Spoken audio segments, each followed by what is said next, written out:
Ada apa di 2030? Fakta di balik rumor yang bikin banyak orang takut. Bayangkan ini, kita bangun tidur di tahun 2030, dunia sudah tak sama. Beberapa bilang akan gelap, secara harfiah dan metaforis. Ada yang percaya akan ada krisis besar, kehancuran ekonomi global, bahkan runtuhnya sistem yang kita kenal hari ini. Kedengarannya seperti film distopia, tapi benarkah semua itu? Kalian mungkin pernah lihat konten-konten yang membahas ini. Mulai dari ancaman krisis energi, riset ekonomi global, sampai prediksi bahwa pekerjaan kita hari ini akan digantikan total oleh AI atau Artificial Intelligence. Dan satu hal yang bikin ini semakin menarik, atau justru bikin deg-degan, adalah kenyataan bahwa banyak dari prediksi itu datang dari orang-orang besar. Bahkan dari lembaga global seperti WF atau World Economic Forum, IMF, sampai tokoh-tokoh bisnis dunia. Tapi sebelum kita panik atau malah cuek dan ngerasa ini cuma teori konspirasi, yuk kita bedah satu persatu supaya kita bisa paham mana yang sekadar rumor, mana yang benar-benar bisa jadi sinyal bahaya, dan yang paling penting, apa yang bisa kita lakuin mulai sekarang. Karena suka nggak suka, tahun 2030 tinggal 5 tahun lagi. Isu 2030 ini bukan tiba-tiba muncul. Sebagian besar berasal dari proyeksi jangka panjang lembaga internasional yang ingin menata ulang arah dunia, terutama dalam hal ekonomi, energi, teknologi, dan lingkungan. Salah satu yang paling sering disorot adalah program Agenda 2030 dari PBB, yang secara resmi disebut Sustainable Development Goals atau SDGs. Tujuan dari SDGs sebenarnya positif, yaitu menghapus kemiskinan, mengurangi ketimpangan, menjaga lingkungan. Tapi karena bahasanya sering terlalu teknis dan kebijakan banget, banyak orang salah mengerti. Misalnya, ada satu narasi yang viral seperti "You will own nothing and be happy". Ini sebenarnya berasal dari artikel opini World Economic Forum atau WEF yang menjelaskan kemungkinan skenario masa depan soal ekonomi berbagi. Mirip kayak kita sewa, bukan beli. Tapi karena framingnya kontroversial, banyak yang langsung mikir, kita bakal dijajah sistem. Nah, dari sinilah banyak teori berkembang.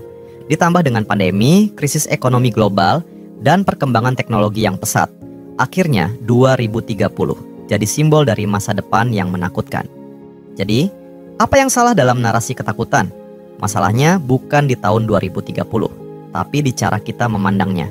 Banyak narasi yang hanya fokus pada ketakutan, tanpa kasih konteks atau solusi. Seolah-olah kita cuma penonton dari drama besar yang nggak bisa kita kendalikan.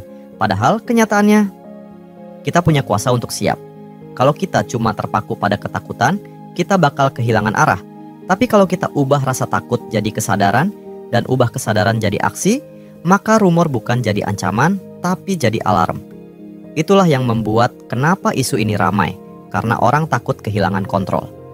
Manusia secara alami butuh kepastian dan rasa aman. Saat ada sinyal bahwa masa depan bisa berubah drastis, reaksi normalnya adalah khawatir. Nah, sekarang kita pisahkan, mana noise dan mana signal. Rumor boleh liar, tapi mari kita pegang yang bisa diukur. 1. Dunia akan gelap total di 2030. Ini mitos. Tidak ada satupun lembaga energi dunia yang menyebut akan ada kegelapan global. Tapi, krisis energi, itu mungkin. Bahkan sekarang pun, beberapa negara sudah menghadapi pemadaman bergilir karena ketergantungan pada bahan bakar fosil yang terus menipis. Karena ini bukan soal kiamat, tapi soal transisi energi dari bahan bakar fosil ke sumber energi terbarukan. Dan itu proses panjang yang penuh tantangan. Kedua, akan ada riset ekonomi global?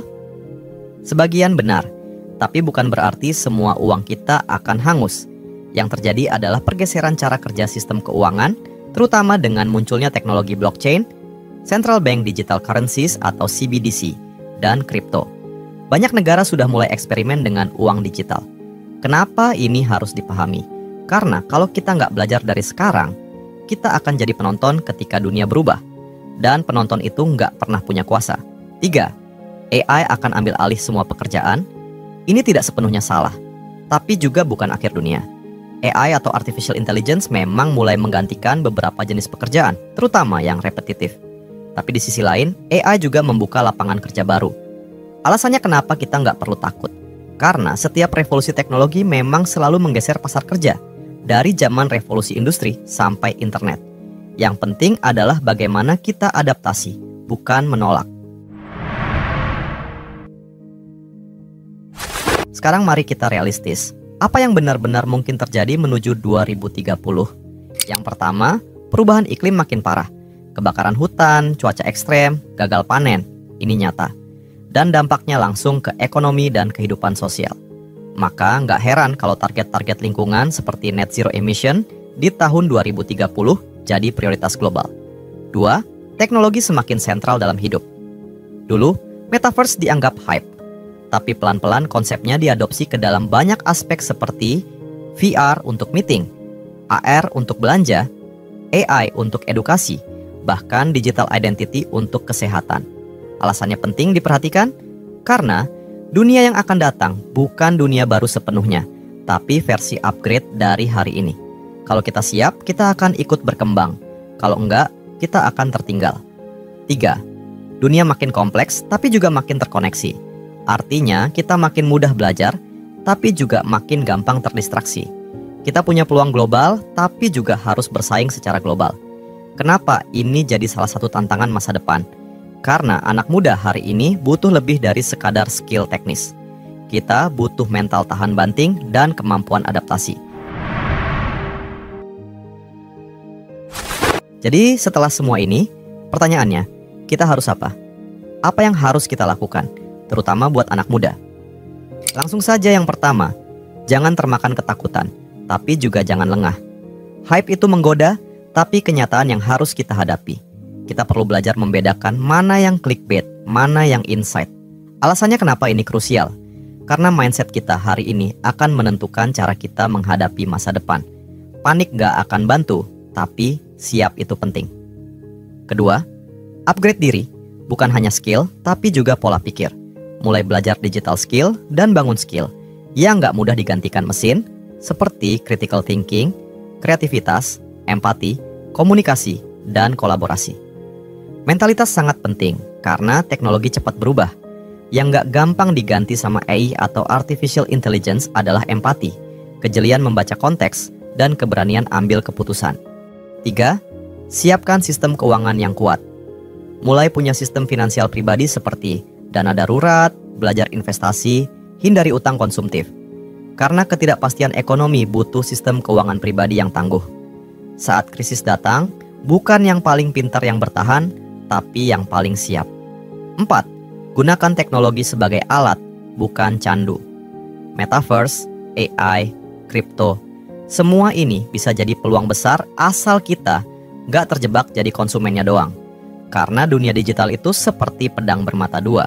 Bisa bantu naik level, bisa juga bikin stuck kalau kita nggak tahu cara makainya. Dan kalau nggak ngerti, kalian bisa dikendalikan olehnya. Kelima, bangun komunitas yang sehat.